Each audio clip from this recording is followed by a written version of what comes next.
Okay okay part 2 அப்படின்னு சொல்லலாம். But கதைக்கும் அதுக்கும் சம்மந்தம் கிடையாது. அதோட கண்டினியூட்டியோ அதோட சீக்வல் அந்த மாதிரி கிடையாது. பட் ஆனால் அதே மாதிரி ஒரு ஜாலியான படத்தோட பிகினிங் டைட்டிலேருந்து எண்ட் கார்டு போடுற வரைக்கும் ஜாலியாக ரசித்து சிரிக்கிற மாதிரியான ஒரு படம். கதிர்வேலன் கதையில் வந்து கொஞ்சம் அப்பா சென்டிமெண்ட்டு, அக்கா சென்டிமெண்ட், இதெல்லாம் இந்த விஷயங்கள்லாம் தொட்டிருந்தோம். இந்த படத்தில் அந்த மாதிரி சென்டிமெண்ட்டாக எதுவும் போகாமல் ஃப்ரெண்ட்ஷிப், அந்த 2 பேர் ஃப்ரெண்ட்ஸ்குள்ளே என்ன நடக்கிற விஷயங்கள், அப்புறம் ரொமான்ஸ், லவ். நான் வந்து சத்யாங்கிற கேரக்டர் பண்ணியிருக்கேன். நயன் வந்து ரம்யான்ற ஒரு கேரக்டர் பண்ணியிருக்காங்க. சந்தானம் சார் சிவக்கோழுந்துன்னு ஒரு கேரக்டர் பண்ணியிருக்காரு. கருணாகரன் அவர் ஒரு முக்கியமான கேரக்டர். இந்த படத்தில் ஒரு ட்விஸ்ட்டுன்னு சொல்லலாம் அவரை. இவங்க 3 பேரும் வந்து சின்ன வயசில் ஒன்றா ஸ்கூலில் படிச்சிருப்பாங்க. அதுக்கப்புறம் ஒரு சண்டை போட்டு பிரிஞ்சு அதுக்கப்புறமா அவங்க செகண்ட் ஹாஃபில் சேர்ந்தாங்களா இல்லையா அப்படிங்கிறது தான் கதை. எனக்கு வந்து பர்ஃபார்மன்ஸ் வைஸ் இன்னும் கொஞ்சம் இம்ப்ரூவ்மெண்ட் ஆகியிருக்கேன். ஏன்னா அதுக்கான ஸ்கோப் இருந்துச்சு படத்தில். ஓகே பார்த்தீங்கன்னா சந்தானம் சார் தான் ஃபுல் டாமினேஷன், அவர் தான் ஹீரோ அப்படின்னு சொல்லுவேன். பட் இந்த படத்தில் வந்து சந்தானம் சார் வந்து கொஞ்சம் எனக்கு வழி விட்டு நீங்களும் பர்ஃபார்ம் பண்ணுங்க அப்படின்னு எனக்கு ஸ்கோப் கொடுத்துருக்காரு. ஜெகதீஷும் அந்த கான்ஃபிடென்ட் கொடுத்துருக்காரு.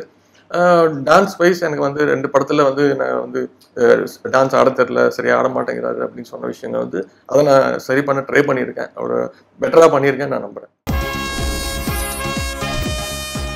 நயன் அவங்க வந்து பயங்கரமான ஒரு பர்ஃபார்மர்.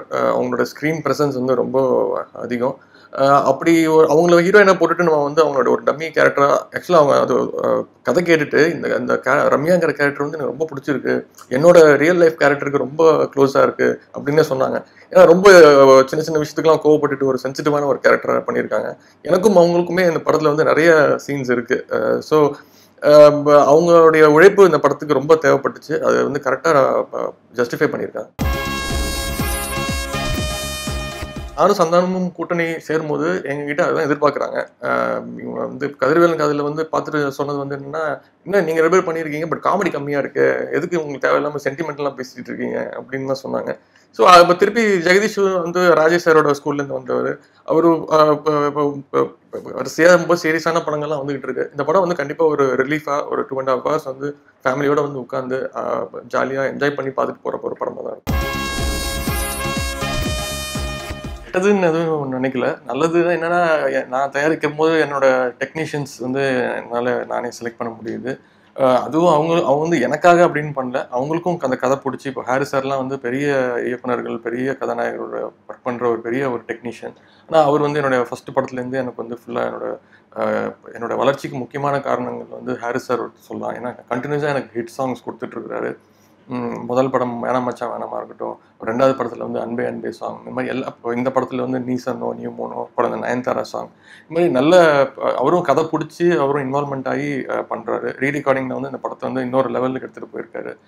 பாலசுப்ரமணியம் சார் கேமராமேன், அவர் வந்து என்னோட 3 படமும் அவர் தான் பண்ணியிருக்காரு. ஒரு டெக்னீஷியன், ஒரு ஹீரோ அப்படின்னு இல்லாமல் ஒரு கூட பிறக்காத ஒரு அண்ணன் மாதிரி வந்து எனக்கு நிறைய அட்வைஸ் பண்ணுவார். ஹீரோயினை எவ்வளோ அழகாக காட்ட முடியுமோ அந்த அழகாக காட்டுவார். ஹாரிஸ் சார் வந்து நல்ல சாங்ஸ் கொடுத்தாலும் அது அந்த எந்த அளவுக்கு அந்த விஷுவலாக நல்லா ப்ரெசென்ட் பண்ணணும்ல, ஸோ அதுக்கான வேலைகள்லாம் அவர் நல்ல டெக்னீஷியனாக பண்ணுறாரு. ஸோ ஒரு ஹீரோ ப்ரொடியூசராக இருக்கும்போது எனக்கு வந்து அந்த ஒரு சின்ன விஷயங்கள் எனக்கு கிடைக்குது. பட் என்னோட அடுத்த படங்கள் வந்து சில மாற்றங்கள்லாம் பண்ணிகிட்ருக்கேன். அரசியல் குடும்பத்து பின்னணியில் இருக்கிறதுனால நான் வந்து ஃபஸ்ட்டு வந்து கொஞ்சம் ரொம்ப கோவம் வந்தது. பட் இப்போ அது போக பழகிடுச்சு. இப்போ நான் வந்து கண்டிப்பாக நம்ம படத்துக்கு வரிவிலக்கு கிடைக்காது அப்படிங்கிற அந்த மைண்ட் செட்டுக்கு வந்துட்டேன். இது என்ன காரணம் அப்படின்னு வந்து எல்லாருக்குமே தெரிஞ்ச ஒரு விஷயம் தான். என்னோட முதல் படத்துலேருந்து தயாரிக்கிற படங்கள் அனைத்துக்குமே வந்து வரிவிலக்கு வந்து நிராகரிக்கப்படுகிறது. எத்தனையும் எடுக்கிற படங்கள் எல்லாமே யூ சர்டிஃபிகேட்டு, எல்லாமே சென்சார் போய் தான் வருது. பட் அது அவங்களுக்கு ஒரு நிர்பந்தம் அந்த கொடுக்குறாங்க. பட் நான் அது வந்து கோர்ட்டில் வந்து நான் கேஸ் போட்டிருக்கேன். அந்த குழு மேலே கேஸ் போட்டிருக்கேன். இந்த 22 பேர் கொண்ட குழுவை வந்து அமைச்சிருக்காங்க. பட் ஆனால் அந்த 22 பேரில் மொத்தமாக 6-7 பேர் தான் எல்லா படமும் பார்க்குறாங்க. அவங்களுக்கு கொடுக்குற இன்ஸ்ட்ரக்ஷன் படி தான் அவங்க நடந்துக்கிறாங்க. சில படங்கள்லாம் வந்து இங்கிலீஷ் பட டைட்டில்கள்லாம் வந்து வரியில் கொடுத்துருக்காங்க. சைக்கிள் கம்பெனின்னு ஒரு படம், அப்புறம் வந்து இன்னொரு 2-3 படம்லாம் பேர் சொன்னாங்க. ஸோ தமிழ் டைட்டிலாம் இங்கிலீஷ் டைட்டிலான்னு தெரியாமல் இருக்கிறவங்க தான் அந்த வரிவிலக்கு குழுவில் இருக்கிறாங்க. ஸோ நான் கோர்ட்டில் நீதிமன்றத்தை வந்து நான் நாடியிருக்கேன். அரசியலும் சினிமாவும் கண்டிப்பாக பிரிக்க முடியாது. இன்ஃபேக்ட் எனக்கு இவ்வளோ பிரச்சனைகள் இருக்குது. நான் போய் தயாரிப்பாளர் சங்கத்தில் வந்து போய் ஒரு மனு கொடுத்தேன், நடிகர் சங்கத்தில் மனு கொடுத்துருக்குறேன். பட் ஆனால் எனக்கு தெரிஞ்சு அவங்களால ஒன்றும் பண்ண முடியாதுன்னு எனக்கு தெரியும். பட் நாளைக்கு சொல்லிடக்கூடாதுல்ல, என் கம்ப்ளைண்ட்டை கொடுக்கலன்னு சொல்லிடக்கூடாதுல்ல. அந்த ஒரு காரணத்துக்காக தான் நான் கம்ப்ளைண்ட்டை கொடுத்தேன். நான் அவங்ககிட்ட எந்த விதமான ஆக்ஷனும் வந்து எந்த விதமான உதவியும் நான் வந்து நாடலை. இல்லை, அது மேக்ஸிமம் நான் அவாய்ட் பண்ண ட்ரை பண்ணுறேன். அந்த மாதிரிலாம் அடிக்கக்கூடாதுன்னு நான் இன்ஸ்ட்ரக்ஷன் கொடுத்துருக்கேன். முக்கியமாக இந்த இடத்துலையும் கட்சிக்கொடி தேட்டர்லாம் கட்சிக்கொடியெல்லாம் எதுவும் கட்டக்கூடாதுன்னு வந்து நான் அட்வைஸ் பண்ணியிருக்கேன். ஏன்னா இது வந்து சினிமாங்கிறது வந்து ஒரு பொதுமக்கள் ஜென்ரல் ஆடியன்ஸ் வந்து படம் பார்க்கணும். இது வந்து ஒரு கட்சி சார்ந்தவரோ அப்படி பார்த்தாலும் அந்த படம்லாம் வந்து போகாது. அப்படி இருக்கும்போது பொதுமக்கள் உள்ளே வரத்துக்கே பயப்படுவாங்க. ஸோ அதனால வந்து ஜென்ரல் ஆடியன்ஸுக்கு தான் நான் படம் பண்ணுறேன். அவங்க தான் வந்து படம் பார்க்கணும். ஒரு படத்தோட வெற்றியோ தோல்வியோ அது அவங்க கையில் தான் இருக்கு. என்னோட படத்தையே ரீமேக் பண்ணிட்டு தான் இருக்கு. இன்ஃபேக்ட் ஓகேவோட ரீமேக் தான் சொல்லலாம் நண்பேண்டாவை. ஏன்னா அந்த அளவுக்கு ஒரு ஜாலியான ஒரு ஸ்கிரிப்ட். ரீமேக் பண்ணணும் அப்படின்னு நான் நினைச்ச படம் வந்து ஆண் பாவம். எனக்கு ரொம்ப பிடிச்ச படம். படம் ஃபுல்லாக த்ரூ அவுட்டாக ஹியூமர் இருக்கும். அந்த பாண்டியராஜ் சாருக்கும் பாண்டியனுக்கும் அந்த நடக்கிற விஷயங்கள், அப்புறம் வி.கே. ராமசாமி சார் அவருடைய இந்த கேரக்டர்.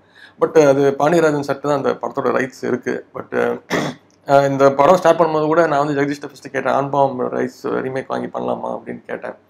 பட் வேணா, நம்ம ஸ்கிரிப்டே இருக்கு, நல்லா இருக்கு அப்படிங்கும் போது அது தேவைப்படல. இல்லை, என்னோட படங்கள் வந்து இப்போ ஓகே வந்து தெலுங்குல வந்து ரிலீஸ் ஆகி பெரிய ஹிட் ஆச்சு. கதிர்வேலன் காதல் வந்து இப்போ ரிலீஸ் ஆகிறதுக்கு முயற்சிகள் நடந்துகிட்டு இருக்கு. இந்த படம் வந்து கேரளாவில் பெருசாக ரிலீஸ் பண்ணுறாங்க, நண்பேண்டா. ஸோ கிட்டத்தட்ட ஒரு 50 ஸ்க்ரீனில் அங்கே ரிலீஸ் ஆகுது. ஸோ வேற தமிழ்லேயே வந்து நம்ம வந்து ஒரு நல்ல ஒரு பொசிஷனில் இருக்கிறதுக்கு தான் நான் இது ரெடி ஆகிட்டு இருக்கேன். வேற மொழி படங்கள்ல நடிக்கிறதுக்கெல்லாம் வந்து எந்த ஐடியாவும் கிடையாது. புதுசாக ஒரு கெட்டப் சேஞ்ச் லைட்டாக பண்ணியிருக்கேன். அப்புறம் வந்து முருகதாஸ் சாருக்கு நான் நன்றி சொல்லணும். அவருடைய அசோசியேட் வந்து திருக்குமரன் மான் கராத்தே என்ற படம் பண்ணவர். முருகதாஸ் சார் வந்து ரொம்ப இனிஷியேட்டிவ் எடுத்து அவரும் வந்து ஸ்டோரி டிஸ்கஷனில் வந்து ஒரு 2 நாள் உட்காந்து இந்த படம் வந்து ஒரு வித்தியாசமான என்னோட இன்னொரு வித்தியாசமாக காட்டணும் அப்படின்னு சத்யராஜ் சார் அப்பாவாக நடிச்சிருக்காரு. எமி ஜாக்சனோட ஹீரோயின் நடிச்சிருக்காங்க. திரு கருணாகரன் இந்த படத்தில் ஃபர்ஸ்ட் டைம் சந்தானம் சார் இல்லாமல் ஒரு ஹியூமர் ட்ராக் ட்ரை பண்ணுறேன். ஹாரிஸ் சார் தான் மியூசிக் பண்ணுறாரு. அண்ட் சுகுமார் சார் கும்கி, மைனா, அப்புறம் காக்கி சட்டை இந்த படங்கள்லாம் எடுத்து அவர் கேமரா ஒர்க் பண்ணுறாரு. ஆக்ஷன் ட்ரை பண்ணியிருக்கேன் ஃபர்ஸ்ட் டைம். நண்பண்டாலையும் வந்து ஒரு சின்ன ஃபைட் இருக்குது. பட் ஆனால் ஒரு ரொமான்டிக் காமெடி ஃபைட் மாதிரி இருக்கும் அது. பட் இதில் வந்து கொஞ்சம் சீரியஸான ஒரு 2 ஆக்ஷன் பிளாக் வச்சுருக்கேன். படம் ஆல்மோஸ்ட் ஃபர்ஸ்ட் ஹாஃப் முடிஞ்சிருச்சு. இன்னும் ஒரு அடுத்த ஷெட்யூல் போனால் படம் முடிஞ்சிடும். நான் செலக்ட் பண்ணுற ஸ்கிரிப்ட் வந்து நான் வந்து என்னோட கம்ஃபர்ட் ஜோன் இருக்கிற மாதிரி பார்த்துக்கிறேன். என்கிட்ட அதுதான் எதிர்பார்க்குறாங்கன்னு நான் நம்புகிறேன். ஒரு பெரிய ஆக்ஷன் ஹீரோவெல்லாம் வரணும் அப்படின்னு வந்து பிளான் கிடையாது. ஒரு பாய் நெக்ஸ்ட் டோர் இமேஜ் தான் இருக்குது எனக்கு. ஸோ அதை வந்து நான் வந்து யூஸ் பண்ணிக்கிறேன். சந்தானம் சார் கூட வச்சுக்கிட்டதுனால அந்த காமெடி, அந்த கெமிஸ்ட்ரி 2 பேர் கூட நல்லா ஒர்க் அவுட் ஆகுது. ஸோ போக படங்கள் வந்து எக்ஸ்பீரியன்ஸ் ஆக அதுக்கு அந்த கம்ஃபர்ட் ஜோன் மட்டும் கொஞ்சம் வெளில வரதுக்கு ஐடியா இருக்குது. காமெடி படங்கள் மட்டுமே பண்ணணும் அப்படின்னு ஐடியா இல்லை. பட் குடும்பத்தோட சின்ன பசங்கள்லேருந்து பெரிய ஃபேமிலி ஃபுல்லாக வந்து உட்காந்து ரசித்து பார்க்குற வந்து ஒரு ஜனரஞ்சகமான ஒரு படத்தில் இருக்கணும் அப்படின்னு நான் விரும்புகிறேன். மிகப்பெரிய ரிஸ்க் வந்து கிட்டத்தட்ட ஒரு வருஷத்துக்கு 150 படம் 160 படங்கள் ரிலீஸ் ஆகுது. அது வந்து வருஷம் அதிகமாகிட்டே போகுது. அதில் வந்து எனக்கு தெரிஞ்ச ஒரு 10 படம் தான் வந்து பிரேக் ஈவன் ஆகுது. ஒரு 5 படம் தான் வந்து லாபமே சம்பாதிக்கிறாங்க. அது மெயின் ரீசன் வந்து நிறைய படங்கள் ப்ரொடக்ஷனில் இருக்குது. ரிலீஸ் ஆகுது வந்து வாரம் 6 படம் 7 படம் இப்படி வந்துகிட்டு இருக்கு. ஒரு நல்ல படம் வந்து இப்போ நான் ரீசெண்டாக தமிழுக்கு என் ஒன்றை எழுத்தோம்னு ஒரு சின்ன பட்ஜெட் படம் அது நான் பண்ணேன். அது வந்து பெரிய அளவு ஹிட்டாக இருக்குது.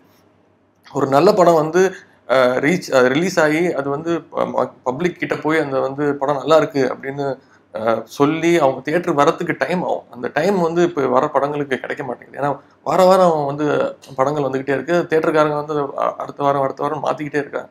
ஸோ இந்த மாதிரி படங்களோட ரிலீஸோட எண்ணிக்கை வந்து கொஞ்சம் குறைக்கணும் அப்படின்னு நான் நினைக்கிறேன். இல்லை, அந்த மாதிரி இப்போதைக்கும் அந்த மாதிரி எய்ம்லாம் எதுவுமே கிடையாது. சினிமாவில் வந்து ஒரு நல்ல ரெஜென்ட்டுக்கு வந்து நல்ல ஒரு பேர் இருக்குது. அதை வந்து தக்க வச்சுக்கணும். நல்ல படங்கள் தயாரிக்கணும். நல்ல படங்கள் டிஸ்ட்ரிபியூட் பண்ணணும். நல்ல படங்களில் ஹீரோவாக நடிக்கணும். இதுதான் இப்போதைக்கு என்னோட எய்ம்.